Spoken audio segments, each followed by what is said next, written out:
നമസ്കാരം. Shekinah big ഡിബേറ്റിലേക്ക് സ്വാഗതം. കളമശ്ശേരി കേരളത്തിൽ അല്ല കേട്ടോ.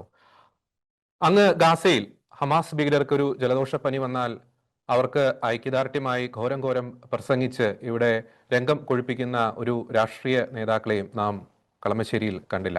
കേരളത്തിൽ നിന്നും ആയിരക്കണക്കിന് കിലോമീറ്റർ അകലെ സ്ഥിതി ചെയ്യുന്ന ചിലർ അവകാശപ്പെടുന്ന പാലസ്തീൻ എന്ന് പറയുന്ന പ്രദേശത്തെ കേരളവുമായി യാതൊരു ബന്ധവുമില്ലാത്ത ജനങ്ങൾക്ക് വേണ്ടി ഐക്യദാർഢ്യം പ്രകടിപ്പിക്കാൻ കഫിയൊക്കെ ധരിക്കുന്ന ഒരു രാഷ്ട്രീയ നേതാവിന്റെയും ഐക്യദാർഢ്യം നാം കളമശ്ശേരിയിൽ കണ്ടില്ല കേട്ടോ.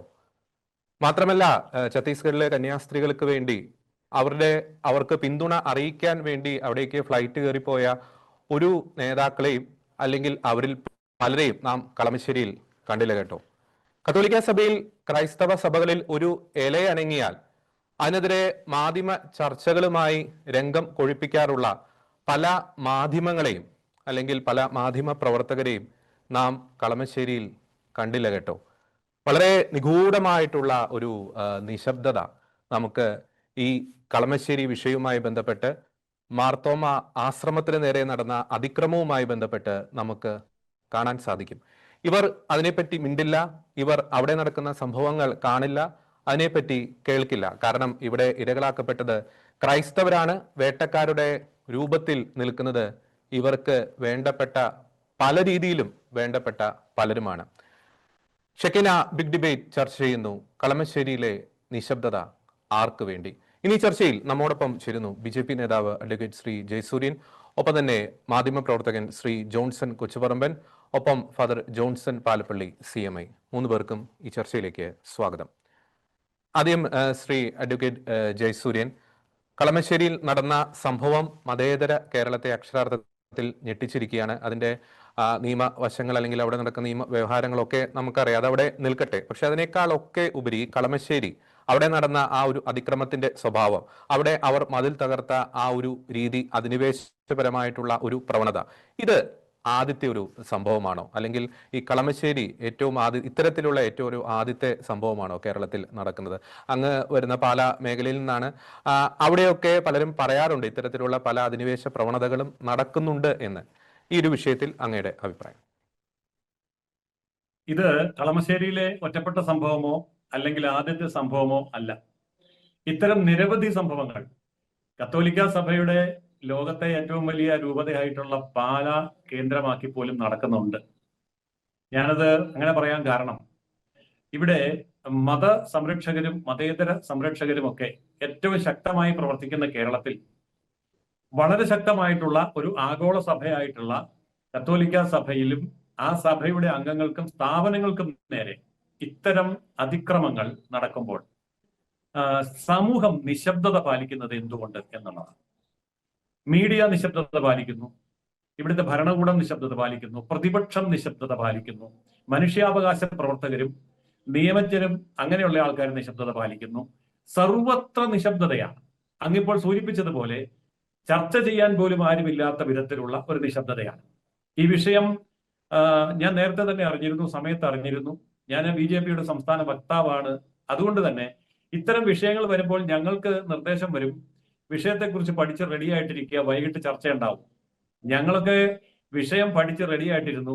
1 ദിവസം കഴിഞ്ഞു, 2 ദിവസം കഴിഞ്ഞു, ഒരു ചർച്ചയുമില്ല, ആരും വിളിക്കുന്നില്ല.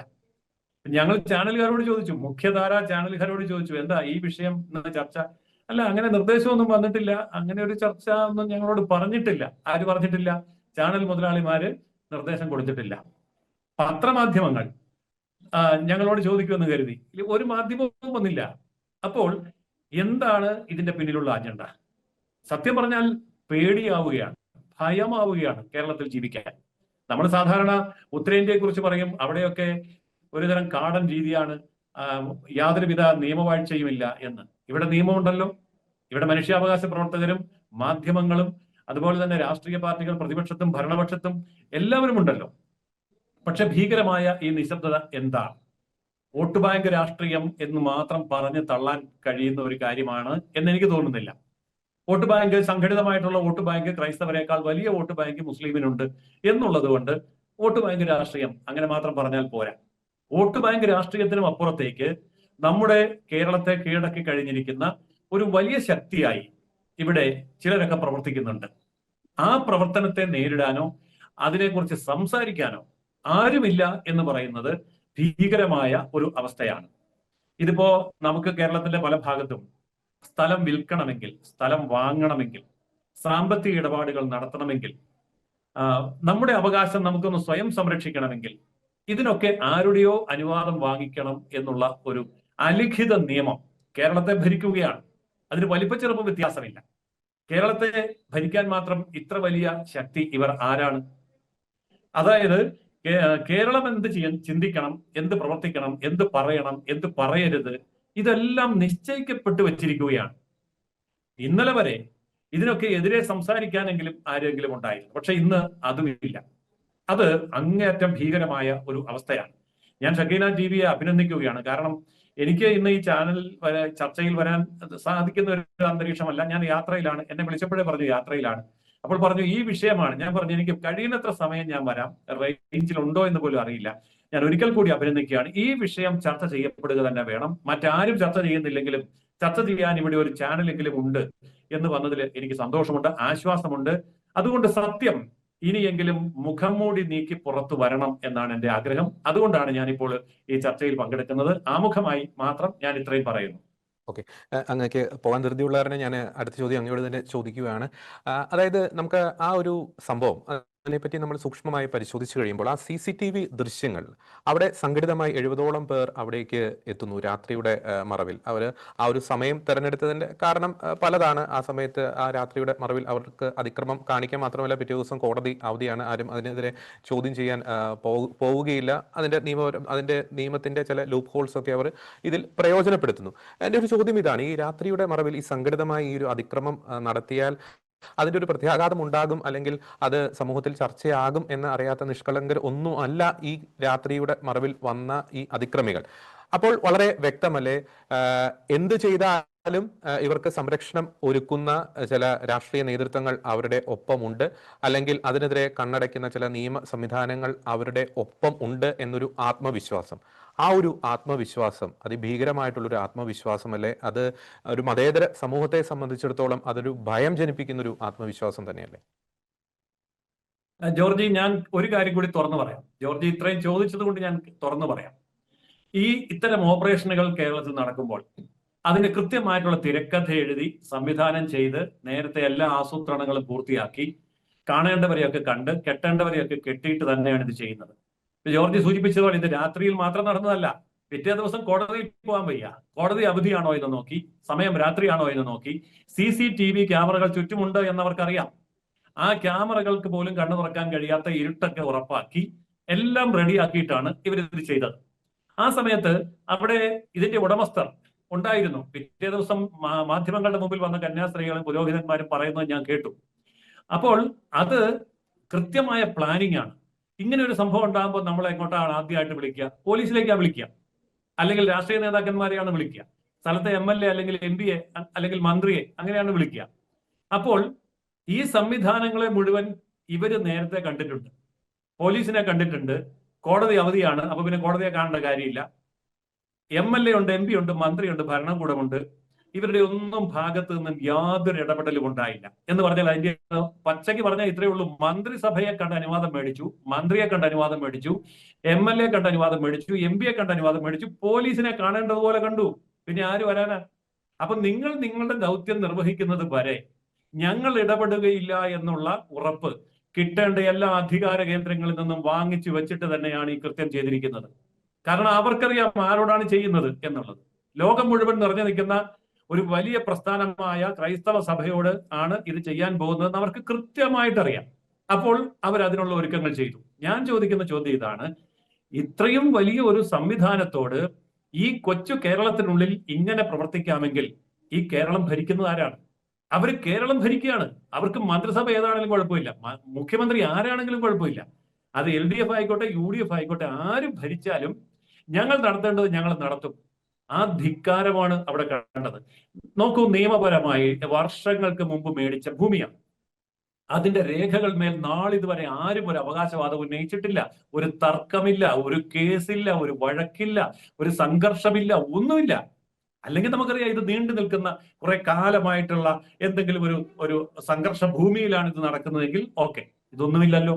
ശാന്തമായി പോകുന്ന, സ്വച്ഛവും സമാധാനവുമായി പോകുന്ന ഒരു അന്തരീക്ഷത്തിലേക്ക് വ്യക്തമായ പ്ലാനിങ്ങോടുകൂടി കടന്നു കയറി ഏക്കർ കണക്കിന് ഭൂമി സ്വന്തമാക്കുക എന്ന് പറഞ്ഞാൽ, അതും ഏതെങ്കിലും ഒരു വനത്തിനകത്തോ അല്ലെങ്കിൽ ആയിരക്കണക്കിന് ഏക്കർ വരുന്ന എസ്റ്റേറ്റിനകത്തോ റോഡില്ലാത്തടത്തോ ഒക്കെ ആണെങ്കിൽ നമുക്ക് മനസ്സിലാക്കാം. ഇത് കേരളത്തിന്റെ ഏറ്റവും വലിയ വ്യവസായ തലസ്ഥാനമായിട്ടുള്ള സ്ഥലത്ത് ഹൈവേയുടെയും റെയിൽവേയുടെയും ഒക്കെ നടുക്ക് ഒരു സിറ്റിക്കകത്ത് നടന്ന കാര്യമാണിതെന്ന് ഓർക്കണം. എന്നിട്ട് ഇവിടെ യാതൊരു ചർച്ചയുമില്ല. നേരെ മറിച്ച് ഇത് ആസാമിലോ അരുണാചൽ പ്രദേശിലോ ഒക്കെയാണ് നടക്കുന്നതെങ്കിൽ കേരളത്തില് എന്തെല്ലാം പ്രക്ഷോഭം ഉണ്ടാകുമായിരുന്നു. ഇത് കേരളത്തിന്റെ നടുമുറ്റത്ത് നടന്നിട്ട് കേരളം അറിഞ്ഞില്ല, ചലിക്കുന്നില്ല, നിശബ്ദത പാലിക്കുന്നു എന്ന് പറയുമ്പോൾ കേരളം ആര് ഭരിക്കുന്നു എന്നുള്ളത് വളരെ വ്യക്തമാണ്. ഒരു കാര്യം കൂടി അങ്ങോട്ട് ചോദിക്കാൻ ആഗ്രഹിക്കുകയാണ്. അങ്ങ് തുടക്കത്തിൽ സൂചിപ്പിച്ചു, പ്രത്യേകിച്ച് ഈ പാല പോലുള്ള പ്രദേശങ്ങൾ, മധ്യ തിരുവിതാംകൂറിലെ പല പ്രദേശങ്ങൾ, ഇപ്പോൾ കേരളത്തിലെ ഒരു ട്രെൻഡ് നമുക്കറിയാം. കേരളത്തിൽ നിന്നും നിരവധി പേർ വിദേശങ്ങളിലേക്ക് പോകുന്നു. അവരുടെ ഭൂമി ആരാണ് മേടിക്കുന്നത് എന്നതിനെപ്പറ്റി ഒരു സർവേ അല്ലെങ്കിൽ അത്തരത്തിലുള്ള നിരീക്ഷണം നടത്തി കഴിഞ്ഞാൽ ഞെട്ടിക്കുന്ന ചില യാഥാർത്ഥ്യങ്ങൾ നമുക്ക് മനസ്സിലാക്കാൻ സാധിക്കും. അപ്പോൾ ആളില്ലാത്ത വീടുകൾ കേരളത്തിൽ വർദ്ധിച്ചുകൊണ്ടുവരുന്നു. ഉടമസ്ഥർ സ്ഥലത്തില്ലാത്ത സ്ഥലങ്ങൾ, ഭൂമി, അത്തരം കാര്യങ്ങളൊക്കെ കേരളത്തിൽ വളരെയധികം വർദ്ധിച്ചുകൊണ്ടിരിക്കുന്ന ഒരു കാലഘട്ടം, പ്രത്യേകിച്ച് മധ്യ തിരുവിതാംകൂറിൽ. അവിടെ ഇത്തരത്തിൽ കളമശ്ശേരിക്ക് സമാനമായിട്ടുള്ള അല്ലെങ്കിൽ അതിൻ്റെ ഒരു സ്വഭാവമുള്ള ഏതെങ്കിലും തരത്തിലുള്ള പ്രവണതകൾ അങ്ങേക്ക് നിരീക്ഷിക്കാൻ സാധിച്ചിട്ടുണ്ടോ? അങ്ങയുടെ വ്യക്തിപരമായിട്ടുള്ള ഏതെങ്കിലും ഒരു അനുഭവം അങ്ങേക്ക് ഉണ്ടെങ്കിൽ ഈ ഘട്ടത്തിൽ പങ്കുവയ്ക്കും. ഞാനതിന്റെ കൃത്യമായിട്ടുള്ള വിശദാംശങ്ങൾ സഹിതം സംസാരിക്കാൻ എന്റെ കയ്യിൽ വ്യക്തമായ തെളിവുകളൊന്നുമില്ല. അതുകൊണ്ട് ഞാൻ അതിന്റെ സർവേ നമ്പരും അതിർത്തിയും ഒന്നും ഞാൻ പറയുന്നില്ല. പക്ഷെ ഒരു കാര്യം ഞാൻ തുറന്നു പറയാം. ഒരു ഭൂമി വാങ്ങിക്കണം എന്ന് ഒരു വിഭാഗത്തിൽപ്പെട്ടവർ തീരുമാനിക്കുകയാണെങ്കിൽ ആ ഭൂമി അവർ വാങ്ങിച്ചിരിക്കും. അതാണ് ഇന്നത്തെ അവസ്ഥ. എന്ന് പറഞ്ഞാൽ ആ ഭൂമി ആവട്ടെ, കെട്ടിടമാകട്ടെ, അല്ലെങ്കിൽ മറ്റെന്തെങ്കിലും പൊതുവസ്തു ആവട്ടെ, എന്തു തന്നെ ആവട്ടെ, അതിനെ സംബന്ധിച്ച് ആദ്യം ഒരു ക്ലെയിം അങ്ങ് ഉന്നയിക്കുകയാണ്. അപ്പോൾ ആ ക്ലെയിം അങ്ങ് ഉന്നയിച്ചു കഴിഞ്ഞിട്ട് അതിന് എന്താ വില വേണ്ടത് എന്നൊരു ചോദ്യം, എന്നിട്ട് അവർ തന്നെ അതിന് വില നിശ്ചയിക്കുന്നു. അപ്പൊ നമ്മൾ അത് കൊടുക്കുന്നില്ല, അല്ലെങ്കിൽ ആ വില പോരാ, ഇത് വിൽക്കാൻ ഉദ്ദേശിക്കുന്നില്ല എന്ന് പറഞ്ഞാൽ പിന്നെ ഉണ്ടാവുന്നത് സാമൂഹികമായിട്ടുള്ള ഒരു ആക്രമണം തന്നെയാണ്. ആദ്യം ചെറിയ തോതിൽ തുടങ്ങി, പിന്നെ വലിയ തോതിലായി, പിന്നെ ഒറ്റപ്പെടുത്തലായി, പിന്നെ ഭീഷണിയായി, പിന്നെ ഗുണ്ടായിസമായി. ഇതൊക്കെ നടക്കുമ്പോൾ സ്വാഭാവികമായിട്ടും ഇത് ഏറ്റുവാങ്ങേണ്ട വ്യക്തി അയാൾ പോലീസിൽ പോകും. അവിടെ ചെല്ലുമ്പോൾ പോലീസ് നിസ്സഹായമാണ്, നിശബ്ദമാണ്. അവർ രാഷ്ട്രീയക്കാരെ കാണും, രാഷ്ട്രീയക്കാർ നിസ്സഹായരാണ്. ഇങ്ങനെ വരുമ്പോൾ ആദ്യത്തെ ആള് പിന്നെയും വേറൊരാളെ വിട്ട് ചോദിക്കുകയാണ്, നിങ്ങൾ പോലീസിൽ പോയിട്ട് എന്തായി, നിങ്ങൾ രാഷ്ട്രീയക്കാരെ കണ്ടിട്ട് എന്തായി? അതുകൊണ്ടല്ലേ പറഞ്ഞത്, മര്യാദയ്ക്ക് ഞങ്ങൾ പറഞ്ഞതുപോലെ കാര്യം നമുക്ക് അങ്ങ് സെറ്റിൽ ചെയ്യാം. എന്താ? അപ്പോഴും സെറ്റിൽ ചെയ്യാൻ പോകുന്നില്ല എന്നുണ്ടെങ്കിൽ പിന്നെ ഗുണ്ടായിസമാണ്, പിന്നെ നേരിട്ടുള്ള ഏറ്റുമുട്ടലാണ്. ഇങ്ങനെ എത്ര ഭൂമികളാണ് സമ്മർദ്ദം ചെലുത്തി വാങ്ങിച്ചത്. ഇത് മലപ്പുറം ജില്ലയിലൊക്കെ പണ്ടിങ്ങനെ നടക്കുന്നു എന്ന് ഞാൻ കേട്ടിട്ടുണ്ട്. മലപ്പുറത്ത് മുസ്ലിം അല്ലാത്ത, ഞാൻ തെളിച്ച് പറയാം, മുസ്ലിം അല്ലാത്തവരുടെ ഭൂമി, വീട്, കെട്ടിടം ഒരാൾക്ക് വാങ്ങണമെന്ന് തോന്നിയാൽ അത് കൊടുത്തിട്ട് പോകല്ലാതെ രക്ഷയില്ല, അല്ലെങ്കിൽ ജീവിക്കാൻ സമ്മതിക്കില്ല. അത്ര വലിയ സമ്മർദ്ദമാണ്. ഇന്നിപ്പോൾ അതേ സമ്മർദ്ദം പാലായിലടക്കം, മധ്യ തിരുവിതാംകൂറിലടക്കം വന്നിരിക്കുകയാണ്. നമുക്കറിയാം 15 ലക്ഷം വീടുകൾ അടച്ചിട്ടിരിക്കുകയാണ് കേരളത്തിൽ. ആ വീടൊന്നും തീരെ മോശം വീടുകളല്ല. അതിനു ചുറ്റും ഏക്കർ കണക്കിന് ഭൂമിയുണ്ട്. ഈ ഭൂമി നോക്കാനായിട്ട് നാട്ടിൽ ആരെയെങ്കിലും ഏൽപ്പിച്ചിട്ടുണ്ടാവും. ഇതിന്റെ ഉടമസ്ഥർ വിദേശത്താണ്. ആ സമയത്ത് 2 തരത്തിലുള്ള ആക്രമണങ്ങളാണ് നടക്കുന്നത്. ഒന്ന്, ഡയറക്റ്റ് ആയിട്ട് ഈ ഭൂമി കയ്യേറുക, അല്ലെ കെട്ടിടം കയ്യേറുക. 2, നിയമപരമായിട്ടുള്ള പ്രശ്നം ഉന്നയിക്കുക, സർവേ തർക്കം ഉണ്ടാക്കുക, അതുപോലെ ഉടമസ്ഥാവകാശ തർക്കം ഉണ്ടാക്കുക, അതല്ലെങ്കിൽ വ്യാജമായിട്ടുള്ള ആരോപണങ്ങൾ കൊണ്ടുവരിക. എന്നിട്ടൊരു സന്നിഗ്ധാവസ്ഥയിൽ ഈ വിഷയത്തെ എത്തിച്ചതിന് ശേഷം അതിൽ നിന്ന് മുതലെടുക്കേണ്ട സമയത്ത് ഭരണകൂടം കൂടെ ഇല്ലാതെ വരിക, നിയമ സംവിധാനങ്ങൾ പ്രവർത്തിക്കാതെ വരിക, റവന്യൂ പോലീസ് അധികാരികളുടെ സപ്പോർട്ട് കിട്ടാതെ വരിക. കോടതിയിലേക്ക് പോയാൽ പിന്നെ ഇതിന്റെ നൂലാമാല ചെയ്യാൻ പറ്റില്ല. എന്താ കാരണം? യഥാർത്ഥ ഉടമസ്ഥൻ വിദേശത്താണ്. അപ്പോൾ ശരിക്കും ആസൂത്രിതമായി, നിയമപരമായി പ്രതിരോധമില്ലാതെ നിൽക്കുന്ന ഒരു സമൂഹത്തെയും അവരുടെ കയ്യിലുള്ള കെട്ടിടങ്ങളെയും ഭൂമിയെയും സമ്പത്തിനെയും സാമൂഹിക സമ്മർദ്ദവും രാഷ്ട്രീയ സമ്മർദ്ദവും നിയമപരമായിട്ടുള്ള പോലീസിന്റെ ഭാഗത്തു നിന്നുള്ള നിസ്സഹായതയും എല്ലാം കൂടി കൂട്ടിച്ചേർത്തുകൊണ്ട് പിടിച്ചെടുക്കുന്ന, ബലമായി പിടിച്ചെടുക്കുന്ന അതേ കാര്യമാണ് ഇന്ന് കേരളത്തിൽ നടന്നുകൊണ്ടിരിക്കുന്നത്. ഒരു കാര്യം ചോദിക്കാൻ ആഗ്രഹിക്കുകയാണ്. നമുക്കറിയാം, ഈ ഭൂമി മേടിക്കുക എന്ന് പറഞ്ഞാൽ നമുക്ക് 5-10 രൂപയുടെ കാര്യമൊന്നുമില്ല, കോടികളാണ് ഇറക്കേണ്ടത്. അപ്പോൾ ഇത്തരത്തിൽ ഇങ്ങനെ പിടിച്ചെടുക്കാൻ വരുന്നവർക്ക് ഇത് എവിടെ നിന്നാണ് ഇത്തരത്തിലുള്ള ഇത്രയും വലിയ ഒരു എമൗണ്ട് അല്ലെങ്കിൽ ഇത്രയും വലിയ പണം ലഭിക്കുന്നത്? അതും ഒരു ചോദ്യചിഹ്നം തന്നെയല്ലേ? തീർച്ചയായിട്ടും ആണ്. ഇപ്പൊ ലിക്വിഡ് ക്യാഷ്, ഇവിടുത്തെ ഏത് ഹിന്ദുവിന്റെയും ക്രിസ്ത്യാനിയുടെയും കയ്യിലാണ് ലിക്വിഡ് ക്യാഷ് ഉള്ളത്? ഇപ്പോ ഞാൻ പറയാണ്, എന്റെ സ്ഥലം വിൽക്കാൻ പോകുന്നു, എനിക്കൊരു 10 കോടി രൂപ വേണം എന്ന് പറഞ്ഞാൽ 10 കോടി രൂപ ലിക്വിഡ് ക്യാഷ് ആയിട്ട് കൊണ്ടു തരാൻ ഇവിടെ ആളുണ്ട്. കൃത്യമായിട്ടുള്ള ഡോക്യുമെന്റേഷൻ നടത്താൻ വേണ്ടി നമ്മളൊക്കെ പലതവണ വില്ലേജ് ഓഫീസ് അല്ലെങ്കിൽ താലൂക്ക് ഓഫീസ് അല്ലെങ്കിൽ രജിസ്ട്രാർ ഓഫീസ് കയറി ഇറങ്ങി നടന്ന് 1-2 മാസം കൊണ്ട് ചെയ്യുന്ന കാര്യങ്ങൾ 1-2 മണിക്കൂർ കൊണ്ട് ചെയ്തു കൊടുക്കാൻ ഇവിടെ ഏജൻസികളുണ്ട്, സംവിധാനങ്ങളുണ്ട്. അപ്പോൾ അതൊക്കെ എങ്ങനെയാണ് നടക്കുന്നത്? എനിക്ക് ഈ കഴിഞ്ഞ ദിവസം എന്റെ ചില ഭൂമി ഒരു മുനിസിപ്പാലിറ്റിയിൽ അതൊന്ന് ശരിയാക്കി എടുക്കണം, പേരിലേക്ക് വന്നിട്ടില്ല. എല്ലാം പേരിൽ തന്നതാണ്, പക്ഷെ അതിന്റെ കടലാസ് നീക്കാൻ പറ്റുന്നില്ല. മാസങ്ങളായിട്ട് ഞാൻ കയറി ഇറങ്ങി നടന്നു, കാര്യങ്ങൾ നടക്കുന്നില്ല. അപ്പോൾ ഇതേ സമുദായത്തിൽപ്പെട്ട മുസ്ലിം സമുദായത്തിൽപ്പെട്ട ഒരാൾ എന്നെ വിളിച്ചിട്ട് പറയാണ്, കാര്യങ്ങൾ ഞങ്ങൾ ശരിയാക്കി തരാം, നിങ്ങൾ ചുമ്മാ ഓഫീസിൽ കൂടെ കയറി നടന്നിട്ട് കാര്യമൊന്നുമില്ല, ഇത് കാർന്നോന്മാരുടെ കാലം മുതൽ നൂലാമാലയായിട്ട് കിടക്കുന്നതാണ്. എന്നിട്ട് എനിക്കറിയാൻ മേലാത്തത്ര കാര്യങ്ങൾ അയാൾ എന്നെ പഠിപ്പിക്കുക. എന്നെ പഠിപ്പിച്ചിട്ട് പറഞ്ഞു, ഞങ്ങൾ ഇത് പെട്ടെന്ന് ശരിയാക്കി തരാം, ഞങ്ങളുടെ കൂടെ കൂടിയാൽ മതി എന്ന് പറഞ്ഞു. ഞാൻ പേടിച്ചു പോയി. തഹസിൽദാർ നോക്കിയിട്ട് നടന്നില്ല, വില്ലേജ് ഓഫീസർ നോക്കിയിട്ട് നടന്നില്ല, കളക്ടർ നോക്കിയിട്ട് നടന്നില്ല, ഹൈക്കോടതി നോക്കിയിട്ട് നടന്നില്ല. ഞങ്ങൾ അത്രയും കളിച്ചതാ, ഹൈക്കോടതി നോക്കിയിട്ട് നടന്നില്ല. അപ്പൊ ഇയാൾ പറയാ, കോടതിയും കളക്ടറും തഹസിൽദാരും വില്ലേജ് ഓഫീസറും ഒക്കെ അവിടെ ഇരിക്കട്ടെ, ഞങ്ങൾ ശരിയാക്കി തരാം. ഞെട്ടിപ്പോയി ഞാനൊരു അഭിഭാഷകനാണ്, ഈ നിയമത്തിന്റെ വഴിയിൽ കൂടി മാത്രമേ നമ്മൾ ശീലിച്ചിട്ടുള്ളൂ. അപ്പൊ പറയാണ്, കോടതിയും തഹസിൽദാരും കളക്ടറും ഒക്കെ അവിടെ ഇരിക്കട്ടെ, ഞങ്ങൾ ശരിയാക്കി തരാം എന്ന് പറഞ്ഞാൽ പിന്നെ പേടിച്ചു പോയില്ലേ? എന്തുകൊണ്ട് ഇത് നിയമസഭയിൽ പോലും ചർച്ചയാകുന്നില്ല? നിയമസഭയിലൊക്കെ ഇത് വിഷയം ഗൗരവമായിട്ട് ചർച്ച ചെയ്യേണ്ട കാര്യമല്ലേ? അപ്പോ ഈ ലിക്വിഡ് ക്യാഷുമായിട്ട്, ക്യാഷ് ആണെ ക്യാഷ്, ഇനി കൈമാറ്റത്തിലാണെങ്കിൽ അങ്ങനെ മറ്റു ഭൂമിയായിട്ട് കൈമാറ്റം ചെയ്യണോ, അല്ലെങ്കിൽ ബെൻസ് കാറുമായിട്ട് കൈമാറ്റം ചെയ്യണോ, അല്ലെങ്കിൽ മറ്റേതെങ്കിലും രീതിയിൽ കൈമാറ്റം ചെയ്യണോ, എന്തു വേണമെങ്കിലും ഏത് ട്രാൻസാക്ഷനും ശരിയായിട്ട് റെഡി ആയിട്ട് നിൽക്കുന്ന ഒരു സംവിധാനമുണ്ട്. അപ്പോൾ ഇപ്പോൾ ജോർജ് എന്നോട് ചോദിച്ചത്, ഇവരെ നിയമപരമായി കൈകാര്യം ചെയ്തുകൂടെ? കൈകാര്യം ചെയ്യാം, ഭരണകൂടത്തിന് തോന്നണം. നിയമപരമായിട്ട് കൈകാര്യം ചെയ്യണമെന്ന് ഭരണകൂടത്തിന് തോന്നണം. അതല്ല എങ്കിൽ ഈ കാര്യത്തിൽ കേന്ദ്ര ഗവൺമെന്റ് ഇടപെട്ടുകൂടെ? കേന്ദ്ര ഗവൺമെന്റ് ഇടപെടുന്നുണ്ടല്ലോ, ഇവിടുന്ന് പലരെയും പൊക്കിക്കൊണ്ട് പോകുന്നുണ്ടല്ലോ. ഇവിടുത്തെ പല കോടീശ്വരന്മാരെയും അടപടലം പൂട്ടി ആ സംവിധാനവും എടുത്തുകൊണ്ട് ഡൽഹിക്ക് പോയല്ലോ. എന്താ ഒരു ചർച്ചയില്ലാത്ത? എന്താ ചാനലിൽ വരാത്ത? എന്താ പത്രത്തിൽ വാർത്തയില്ലാത്ത? അങ്ങനെയുള്ള സംഭവങ്ങൾ നടക്കുന്നുണ്ട്. പക്ഷെ കേരള ഗവൺമെന്റ് ചെയ്യേണ്ട കാര്യങ്ങൾ ചെയ്യുന്നുണ്ട് എങ്കിൽ കേന്ദ്രത്തിന് ഇടപെടേണ്ടി വരില്ല. മാത്രമല്ല, കേന്ദ്രം ഇടപെടേണ്ടി വരുന്നത് എപ്പോഴാണ്? കേരള ഗവൺമെന്റ് കൂടെ എതിരാണ്, കൃത്യമായിട്ടുള്ള എവിഡൻസ് കേന്ദ്രത്തിന്റെ കയ്യിലുണ്ട്, അങ്ങനെയുള്ള കേസിൽ മാത്രമേ കേന്ദ്രത്തിന് ഇടപെടാൻ പറ്റുള്ളൂ. ഇല്ലെങ്കിൽ കേന്ദ്രം പിടിച്ചുകൊണ്ട് പോകുന്നതിന്റെ പുറകെ ഇവര് ഹൈക്കോടതിയിലും സുപ്രീം കോടതിയിലും പോകും, പിടിച്ചുകൊണ്ട് പോയതിനെ തിരിച്ചു വിടേണ്ടി വരും. ഏതായാലും ഇന്ന് വരെ കേന്ദ്ര ഗവൺമെന്റ് പിടിച്ചുകൊണ്ട് പോയ ഒരാളെയും തിരിച്ചു വിട്ടിട്ടില്ല. എന്ന് പറഞ്ഞാൽ അത്രമാത്രം ക്ലിയർ എവിഡൻസോട് കൂടിയാണ് കേന്ദ്രത്തിന് ഇടപെടാൻ പറ്റും. പക്ഷെ സംസ്ഥാന ഗവൺമെന്റ് ഈ കൊള്ളക്കാർക്ക് സംരക്ഷണം ഒരുക്കി നിൽക്കുന്ന ഒരു സംസ്ഥാനത്ത് വന്ന് ഒരു കേന്ദ്ര ഗവൺമെന്റിന് ഇതുപോലെ ഒരു ആക്ഷൻ നടത്തണമെങ്കിൽ അത്ര വലിയ കാര്യങ്ങളും തെളിവുകളും വേണം. ഈ തെളിവുകൾ കൊടുക്കേണ്ടതാരാ? ആ തെളിവുകൾ ഹാജരാക്കേണ്ട സംസ്ഥാന ഗവൺമെന്റിന്റെ അന്വേഷണത്തിന്റെ ഭാഗമായിട്ടുള്ള പോലീസും ഇവിടുത്തെ അന്വേഷണ ഉദ്യോഗസ്ഥന്മാരും ഇവിടുത്തെ റവന്യൂ സംവിധാനവുമാണ്. അപ്പൊ ഇവിടുത്തെ റവന്യൂ സംവിധാനവും അന്വേഷണ സംവിധാനവും പോലീസും ഈ പറയുന്ന കൊള്ളക്കാർക്ക് കൂട്ടി നിൽക്കുന്നിടത്തോളം കാലം ബാക്കി ആർക്കും ഇടപെടാൻ, കോടതിക്ക് പോലും ഇടപെടാൻ പരിമിതികളുണ്ട്. അതുകൊണ്ട് അതീവ ഗൗരവമുള്ള ഈ വിഷയത്തിൽ കേരളത്തെ കണ്ണു തുറക്കാൻ നമ്മൾ പ്രേരിപ്പിക്കുക തന്നെ വേണം, കണ്ണ് തുറപ്പിക്കണം എന്നാണ് പറയാനുള്ളത്.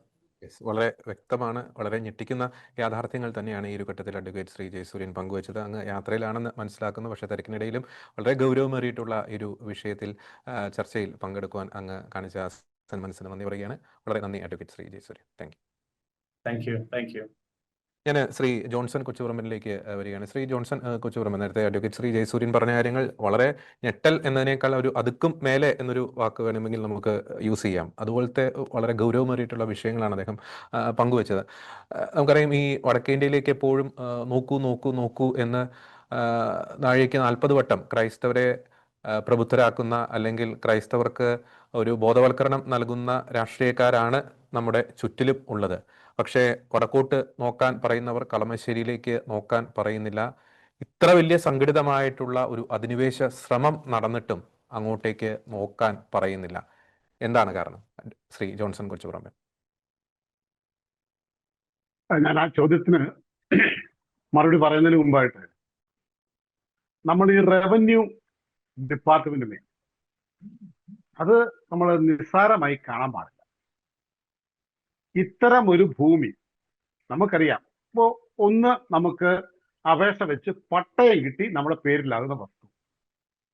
രണ്ട്, മറ്റൊരാൾക്ക് കിട്ടിയ പട്ടയം, അതിന്റെ ഒരു പോർഷനോ അല്ലെങ്കിൽ ആ ഭൂമി മുഴുവനായോ നമ്മൾ വില കൊടുത്ത് വാങ്ങിക്കുമ്പോൾ ആധാരം ചെയ്ത് നമുക്ക് കിട്ടുന്ന വസ്തു. ഇങ്ങനെ ആധാരം ചെയ്ത് പൂർണ്ണമായിട്ടോ അല്ലാതെയോ കിട്ടുന്ന വസ്തു ആധാരം ചെയ്യുമ്പോൾ കൃത്യമായി രജിസ്ട്രാർ ആ പട്ടയത്തിന്റെ ഇലുകകളും ആ വർഷം വരെ കരമടച്ചിട്ടുണ്ടോ എന്നുള്ള കൃത്യമായ രേഖകളും ഇതിന് ഏതെങ്കിലും വിധത്തിലുള്ള ബാധ്യതകൾ ഗവൺമെന്റിനോ ബാങ്കുകൾക്കോ ഉണ്ടോ എന്നെല്ലാം പരിശോധിച്ചിട്ടാണ് ആധാരം രജിസ്റ്റർ ചെയ്യുന്നത്.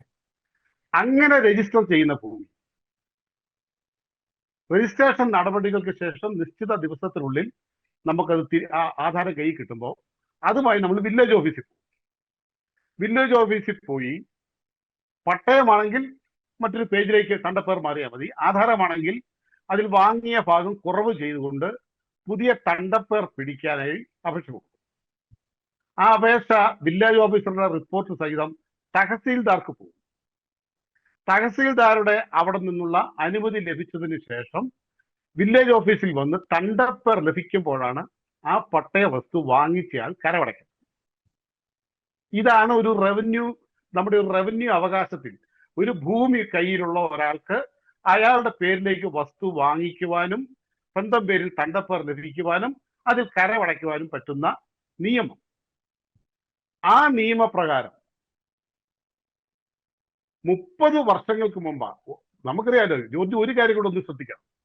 അതായത് നമ്മളൊരു ബാങ്കിൽ ഒരു വായ്പ എടുക്കാൻ ചെന്നാൽ, അല്ലെ നമ്മുടെ വസ്തു ഒന്ന് സോൾവൻസി ആയിട്ട് കാണിച്ചുകൊണ്ട് മറ്റെന്തെങ്കിലും ഒരു പ്രസ്ഥാനത്തിന് ഈട് വയ്ക്കാൻ ചെന്നാൽ നമ്മൾ എടുക്കുന്ന ബാധ്യതാ സർട്ടിഫിക്കറ്റ് 13 വർഷത്തേതാണ്.